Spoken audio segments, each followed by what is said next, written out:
बघा, आपण इयत्ता चौथीचा पाठ मला शिकायचंय हा पाठ पाहणार आहोत।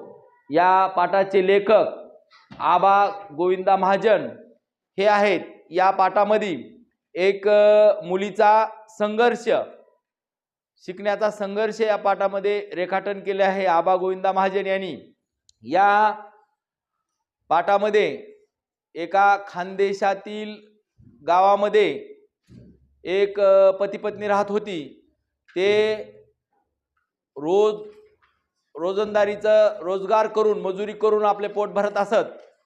त्यांना स्नेहा नावाची एक मुलगी होती आणि ती अत्यंत हुशार होती। ती चौथीच्या वर्गात शिकत होती आणि तिला एक छोटा भाऊ पिंटू नावाचा मुलगा होता।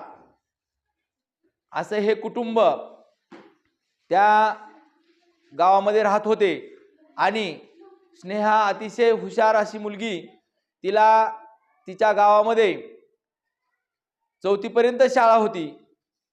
ती पुढचं शिक्षण घेण्यासाठी तिला बाहेरगावी जावं लागत असे, परंतु आपले वडील आपल्याला बाहेरगावी शिक्षणासाठी पाठवतील की नाही हे तिला माहीत नव्हतं। तिला काळजी वाटत होती आणि ती आपल्या मैत्रीण बबली नावाची मैत्रीण, ती 5वीला शाळेमध्ये तिनं प्रवेश घेतला होता आणि आपल्या वडिलांना कसं सांगावं या चिंतेत होती। एके दिवशी असंच नेहमीप्रमाणे मुलं घरी ठेवून सकाराम आणि सुलभा शेतामध्ये कामाला गेलेली होती आणि दिवसभर काम करून संध्याकाळच्या वेळेला ती घरी आली। त्यावेळेस पिंटू दारात खेळत असलेला दिसला, परंतु सुलभाला स्नेहा काही दिसली नाही। तिनं स्नेहा स्नेहा म्हणून आवाज दिला। ती घरामध्ये रडत असलेली तिला दिसली आणि ती घरात जाऊन तिला विचारलं, का रे बाळा रडतेस? तिचे डोळे सुजलेले तिला पाहायला मिळाले। तिनं सांगितलं की आई, मला 5वीला शिकायचं आहे आणि माझ्या वर्गातील बबली हिने परगावी आडगावला प्रवेश घेतला आहे आणि तू वडिलांना समजावून सांग, असं म्हणून ती पुन्हा रडू लागली। आणि त्यावेळेस आईलाही गहिवरून आलं आणि आपल्या नवऱ्याला कसं समजावून सांगावं हे तिला सुचेना।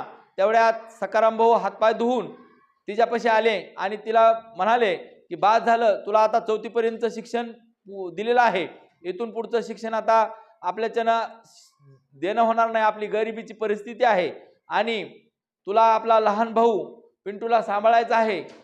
अशा प्रकारचं सकाराम भाऊनी मत व्यक्त केलं आणि त्यांचा निर्णय ठाम होता की तिला परगावी शाळेत पाठवायचं नाही। आणि त्यांनी रागातच स्नेहाला सांगितलं की आपल्याला कुठलंही शिक्षण पुढचं घ्यायचं नाही। तेवढ्यात मुख्याध्यापक आणि सरपंच हे सकाराम भाऊच्या घरी आले आणि सकाराम भाऊंना नवल वाटलं की आपल्या घरी सरपंच आलेले आहेत आणि सरपंचाने आल्यानंतर सांगितलं की आम्हाला समजलं की तू स्नेहाला शाळेत पाठवणार नाहीस, कायद्याप्रमाणे मुलीला शाळेत पाठवावंच लागतं। माझीही मुलगी मी शाळेत पाठवली आहे, तुझ्याच मुलीच्या वर्गात आहे, तुझी मुलगी अतिशय हुशार आहे आणि तू तिला शाळेमध्ये पाठव। तुझी काय अडचण असेल ती आपण सोडवू, परंतु शाळेमध्ये पाठव।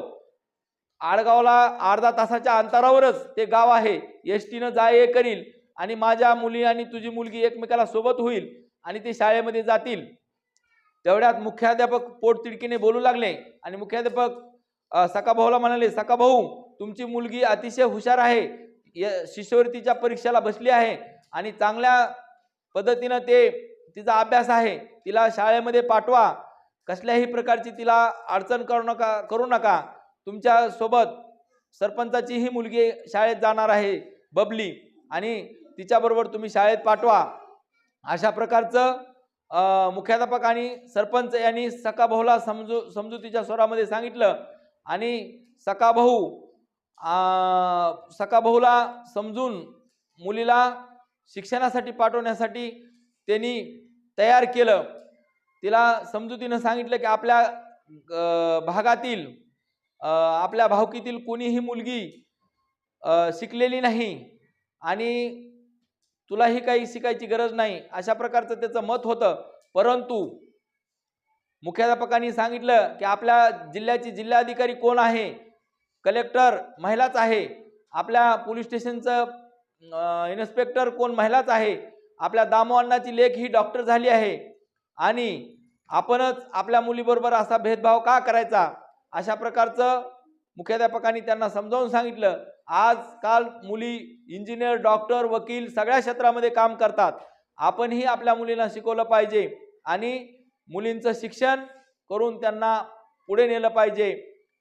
आता मात्र सकारामला काय बोलावे ते सुचेना आणि सकाराम म्हणला, मी दिवस रात्र मेहनत करून कष्ट करून माझ्या मुलीला मी शिकवणार आणि माझी मुलगी मी शाळेत पाठवणार, असं म्हणून तो म्हणल्यानंतर स्नेहाच्या डोळ्यामध्ये हसू आलं आणि स्नेहाचा चेहरा आनंदाने फुलला आणि आपल्या वडिलांना सकाराम भाऊला मिठी घालून ती आनंदाने पाहू लागली त्यांच्याकडे.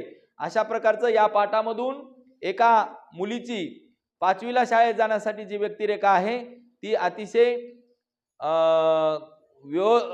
कणखर अशा पद्धतीनं सरपंच आणि मुख्याध्यापकांना मांडली आहे.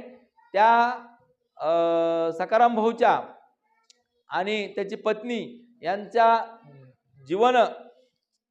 जीवनाचा या पाठामधून जीवनचरित्राचा अभ्यास केलेला आहे आणि स्नेहा नावाच्या मुलीला शाळेमध्ये पाठवण्यासाठी जे प्रयत्न केले आहेत तशाच पद्धतीचे आपणही या पाठामधून बोध घेऊन आपणही पालकांनी आपल्या मुलींना शाळेमध्ये पाठवलं पाहिजे आणि मुलींनीही चांगल्या प्रकारचं शिक्षण घेतलं पाहिजे, असा या पाठामधून आपण मतितार्थ घेऊन बोध घेऊन आपणही त्याप्रमाणे वागलं पाहिजे.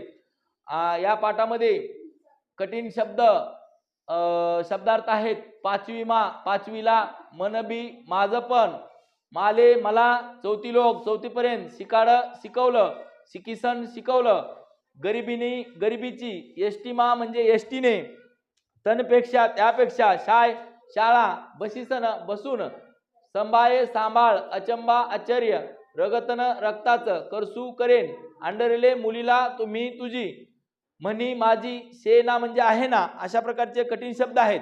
यावरचे प्रश्नोत्तर तुम्ही स्वाध्याय आपल्या पाठामध्ये खाली दिलेले आहेत ते तुम्ही सोडवा आणि काही अडचण असेल तर विचारा.